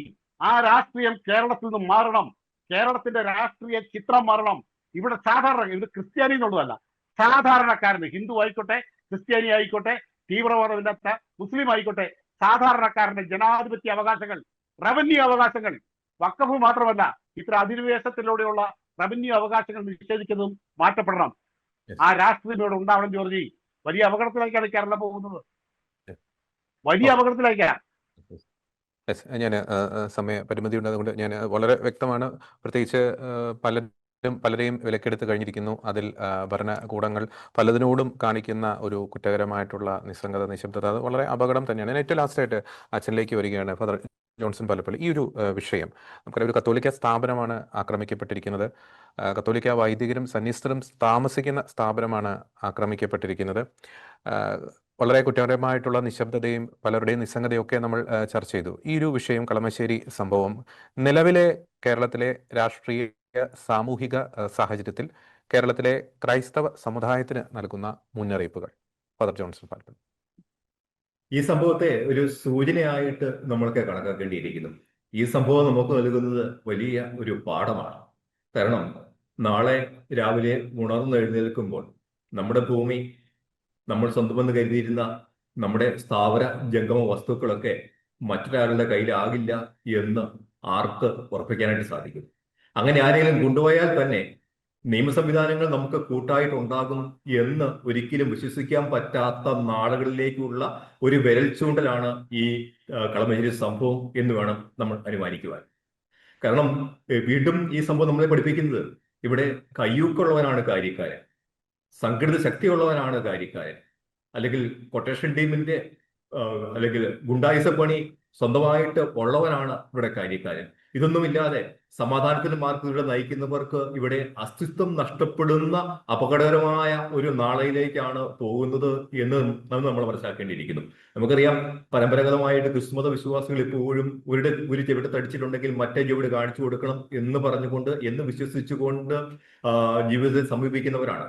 അക്രമത്തിന്റെ മാർഗം അവരൊരിക്കലും സ്വീകരിക്കാറില്ല. നമ്മുടെ കേരളത്തിന്റെ ചരിത്രത്തിന് 1957 വിമോചന സമരത്തിന് ശേഷം അതൊരു പ്രത്യേകമായ സാഹചര്യം ഉണ്ടായി. അതിനുശേഷം ഇത്തരത്തിലുള്ള യാതൊരു തരത്തിലുള്ള കടന്നുകയറ്റങ്ങളോ അക്രമ സംഭവങ്ങളോ ഒന്നും നമുക്ക് നമ്മുടെ ഈ ചരിത്രത്തിൽ രേഖപ്പെടുത്തിയിട്ടില്ല. നമുക്കറിയാം, ഒരുപക്ഷെ നമ്മുടെ കേരളത്തിൽ നടക്കിയ ആ ന്യൂമാക്കളോയിലെ ജോസഫ് സാറിന്റെ കൈവിട്ട സംഭവം ഉണ്ടായിട്ട് പോലും വളരെ സംയമനത്തോടുകൂടി കേരളത്തെ ക്രിസ്ത്യൻ സമൂഹം അതിനെ നോക്കിക്കണ്ട ഒരു സംഭവമാണ് ഉണ്ടായത്. അതിനുശേഷം നിരന്തരമായ ആക്രമണം ഉണ്ടായിട്ട് പോലും ഒരു അക്രമ മാർഗത്തിലൂടെ ഒരിക്കൽ പോലും കേരളത്തിലെ ക്രിസ്ത്യൻ സമൂഹം നടന്നു നീങ്ങിയിട്ടില്ല എന്ന് നമ്മൾ മനസ്സിലാക്കേണ്ടിയിരിക്കുന്നു. ഇപ്പോൾ അക്രമത്തിന്റെ മാർഗം സ്വീകരിക്കാതെ സമാധാനത്തിന്റെ മാർഗം മാത്രം പുണർന്നുകൊണ്ട് ജീവിക്കുന്ന ഒരു സമൂഹത്തിന് കേരളത്തിൽ അവരുടെ നിലനിൽപ്പ് തന്നെ അപകടമാകുന്നു എന്നുള്ള ഒരു സൂചനയാണ് ഇപ്പോൾ തന്നുകൊണ്ടിരിക്കുന്നത്. നമുക്കറിയാം, പാവപ്പെട്ടവന്റെ ഏറ്റവും അവസാനത്തെ അത്താണി എന്ന് പറയുന്നത് കോടതിയാണ്. ഇവിടെ കോടതി തന്നെ ഒരു നീതിന്യായം പുറപ്പെടുവിച്ചാൽ പോലും, ഒരു കൽപ്പന പുറപ്പെടുവിച്ചാൽ പോലും അത് നടപ്പിലാക്കാനായിട്ട് ബാധ്യസ്ഥരായവരുടെ കൈകളിൽ വിലങ്ങ് വെക്കപ്പെട്ടിരിക്കുകയാണ്. ഇപ്പം വിലങ്ങണയിക്കേണ്ടവരുടെ കൈകൾ പോലും ആരൊക്കെയോ വിലങ്ങ് വെച്ചിരിക്കുന്നു എന്ന് വേണം ഈ സമകാലീന സംഭവങ്ങളിൽ നിന്ന് നമ്മൾ മനസ്സിലാക്കുവാനായിട്ട്. അതുകൊണ്ട് തീർച്ചയായിട്ടും കേരളത്തിലെ ക്രൈസ്തവ സമൂഹം നടന്നു നീങ്ങുന്നത് ഒരു അന്ധകാരത്തിലേക്കാണ്, ഒരു അരക്ഷിതാവസ്ഥയിലേക്കാണ്. ഇനി ഞങ്ങൾ എന്ത് ചെയ്യും എന്ന് പറയുന്ന ഒരുപക്ഷെ നൈജീരിയയെ പോലെയുള്ള സംഭവങ്ങളൊക്കെ നമ്മുടെ കേരളത്തിലും ഇനി ആവർത്തിക്കാനായിട്ട് അധികം കാലം ഇല്ല എന്ന് നമ്മൾ ഒരു നടുക്കത്തോടെ മനസ്സിലാക്കേണ്ടിയിരിക്കുന്നു. അതുകൊണ്ട് തീർച്ചയായിട്ടും നമ്മളിനി എവിടെ സമീപിക്കും, എന്ത് സമീപിക്കും, അല്ലെങ്കിൽ ആരെ സമീപിക്കും, എങ്ങനെയാണ് നമ്മൾ സുരക്ഷ ഒരുക്കേണ്ടത് എന്നുള്ളൊരു വലിയ ചോദ്യം, ഒരു ഉത്തരം കിട്ടാത്ത ഒരു ചോദ്യമായിട്ട് നമ്മുടെ മുമ്പിൽ ഇങ്ങനെ നിൽക്കുകയാണ്. അതുകൊണ്ട് നമ്മൾ ജാഗ്രതയോടുകൂടി ഇരിക്കേണ്ടിയിരിക്കുന്നു. നമ്മൾ കുറെ കൂടി അതിനേക്കാളൊക്കെ ഉപരിയായിട്ട് നമ്മൾ കുറച്ചുകൂടി കൂടി നമ്മുടെ ചെറിയൊരു ഭിന്നതകളൊക്കെ മറന്ന് ഒറ്റക്കെട്ടായിട്ട് നമ്മൾ ഇത്തരത്തിലുള്ള സംഭവങ്ങളെ, ഇത്തരത്തിലുള്ള അതിക്രമ സംഭവങ്ങളെ നമ്മൾ സമീപിക്കേണ്ടിയിരിക്കുന്നു എന്നുള്ളതാണ്. ഇതൊക്കെ നമുക്കൊരു ഉണർത്തുപാട്ടാവണം. നാളെ നമുക്ക് എന്ത് സംഭവിക്കാം എന്നുള്ള ഒരു അരക്ഷിതാവസ്ഥയിലേക്ക് കേരള സമൂഹം, പ്രത്യേകിച്ച് ന്യൂനപക്ഷ സമൂഹം മാറുന്നു എന്നുള്ളതിന്റെ ഒരു സൂചനയാണ്, ഒരു ചൂണ്ടുപലകയാണ് കളമശ്ശേരിയിൽ നമ്മളിത് കണ്ടത്. യെസ്, അച്ഛൻ പറഞ്ഞത് വളരെ പ്രധാനപ്പെട്ട ഒരു പോയിന്റാണ്. ഇവിടെ വേണ്ടത്, തീർച്ചയായിട്ടും വേണ്ടത് ഐക്യമാണ്. ഐക്യത്തോടു കൂടി ഒറ്റക്കെട്ടായിട്ടുള്ള ഒരു പോരാട്ടം തന്നെയാണ് ഇത്തരം അധിനിവേശ പ്രവണതകൾക്കെതിരെ നടത്തേണ്ടത്. അല്ലെങ്കിൽ ഈ ഒരു നിശബ്ദത ഇങ്ങനെ അനന്തമായി തുടർന്നു കഴിഞ്ഞാൽ ഒരുപക്ഷെ മറ്റൊരു സിറിയ, മറ്റൊരു ലെബനോൻ, മറ്റൊരു നൈജീരിയ കേരളത്തിലെ ക്രൈസ്തവ സമുദായത്തിൽ ആവർത്തിക്കാനുള്ള ഒരു സാധ്യത അത്ര വിദൂരമല്ല. അതിനാൽ തന്നെ സൂക്ഷിച്ചാൽ ദുഃഖിക്കേണ്ട, ജാഗ്രത പാലിക്കേണ്ട സമയങ്ങളിലൂടെയാണ് കേരളത്തിലെ ക്രൈസ്തവ സമുദായം കടന്നുപോയിക്കൊണ്ടിരിക്കുന്നത്. കളമശ്ശേരിയിൽ അതിക്രമത്തിന് ഇരയായിട്ടുള്ള വൈദികർക്കും സന്യസ്തർക്കും എത്രയും വേഗം നീതി ലഭ്യമാകട്ടെ എന്ന് ആശംസിക്കുകയാണ്. അവർക്ക് നീതി ലഭ്യമാക്കുവാനുള്ള പോരാട്ടത്തിൽ ഒറ്റക്കെട്ടായി കേരളത്തിലെ ക്രൈസ്തവർ മാത്രമല്ല, മതേതര മനസ്സുള്ള എല്ലാവരും ഒറ്റക്കെട്ടായി അവരുടെ ഒപ്പം തന്നെ അണിനിരക്കട്ടെ എന്ന് ആശംസിക്കുന്നു. ഇന്ന് ഈ ചർച്ചയിൽ വളരെ സജീവമായി പങ്കെടുത്ത father Johnson Palappally, CMI, Shri Johnson Kuchuparamban, ഒപ്പം തന്നെ ശ്രീ അഡ്വക്കേറ്റ് ജയസൂര്യൻ, 3 പേർക്കും നന്ദി.